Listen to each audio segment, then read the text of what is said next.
நமச்சிவாய. சிவபெருமானுக்குரிய படைக்கலங்களுள் முதன்மை பெற்றது அவரது கையில் இருக்கும் திரிசூலமாகும்.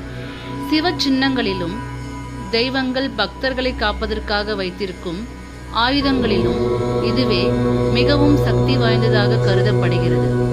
சிவபெருமானின் கையில் இருக்கும் திரிசூலத்திற்கு விஜய என்று பெயர் உள்ளதாக கந்த புராணமும் உமா சமஸ்கித என்ற நூலும் சொல்கின்றன. இந்த திரிசூலத்தின் தலைப்பகுதியில் 3 கூர்மையான பகுதிகளை கொண்டிருப்பதால் முத்தலை சூலம் என்றும் திரிசூலம் என்றும் அழைக்கப்படுகின்றது. இந்த திரிசூலத்திற்கு மிகப்பெரிய ஆன்மீக விளக்கம் சொல்லப்படுகிறது. சூலத்தை ஏந்தி நின்று அருள் புரிவதால் சிவபெருமான் சூலபாணி என்றும் சூலதரர் என்றும் அழைக்கப்படுகிறார். ஓம் நமச்சிவாய.